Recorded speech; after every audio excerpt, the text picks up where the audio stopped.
यह कहानी एक छोटे से गांव की है जो एक घने जंगल के किनारे बसा हुआ था। इस जंगल को लोग खूनी जंगल के नाम से जानते थे। गांव में एक युवा पत्रकार आरव रहता था जो हमेशा रोमांचक और रहस्यमयी कहानियों की खोज में रहता था। आरव ने कई बार खूनी जंगल के बारे में सुना था, लेकिन कोई भी गांव वाला उस जंगल के बारे में बात करने से डरता था।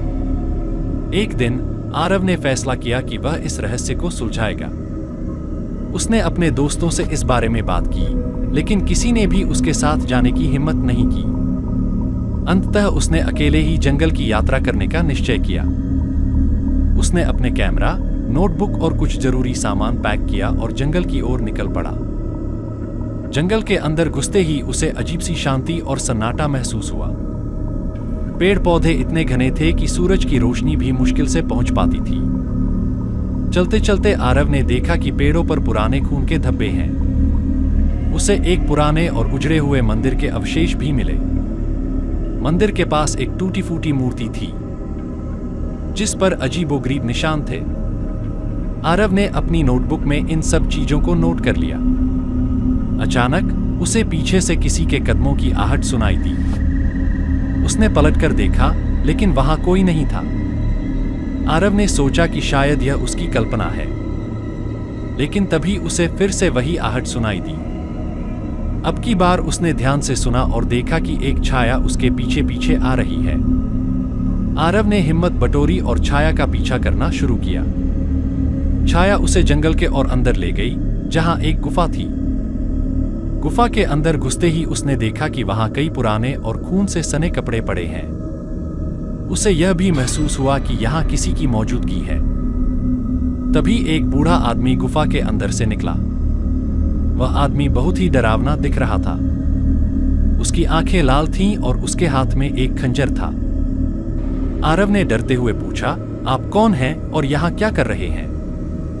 बूढ़ा आदमी हंसते हुए बोला, मैं इस जंगल का पहरेदार हूं।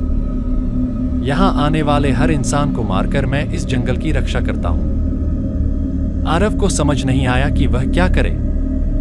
उसने अपने आप को शांत रखा और बूढ़े आदमी से बात करने की कोशिश की। उसने कहा, आपको यह सब करने की जरूरत नहीं है।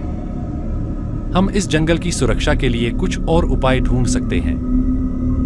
बूढ़ा आदमी कुछ देर चुप रहा और फिर बोला, शायद तुम सही हो, लेकिन यहां से बाहर निकलने का रास्ता कोई नहीं जानता। आरव ने अपने कैमरे से गुफा और उसके अंदर की तस्वीरें लीं और बूढ़े आदमी से पूछा कि क्या वह उसे बाहर निकालने में मदद कर सकता है। बूढ़ा आदमी सहमत हो गया और दोनों ने मिलकर गुफा से बाहर निकलने का रास्ता ढूंढा। कई घंटों की मशक्कत के बाद वे बाहर आ सके। बाहर आकर आरव ने गांव वालों को इस बारे में बताया और पुलिस को भी सूचना दी। पुलिस ने जंगल की छानबीन की और उस बूढ़े आदमी को गिरफ्तार कर लिया। धीरे धीरे गांव वालों का डर कम हो गया और उन्होंने जंगल को फिर से सुरक्षित बनाने के उपाय किए।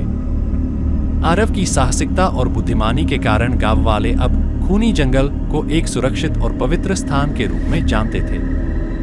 इस घटना के बाद आरव एक प्रसिद्ध पत्रकार बन गया और उसकी कहानी सबके लिए प्रेरणा बन गई। इस कहानी से हमें यह सीख मिलती है कि साहस और धैर्य से हम किसी भी कठिनाई का सामना कर सकते हैं और हर रहस्य को सुलझा सकते हैं।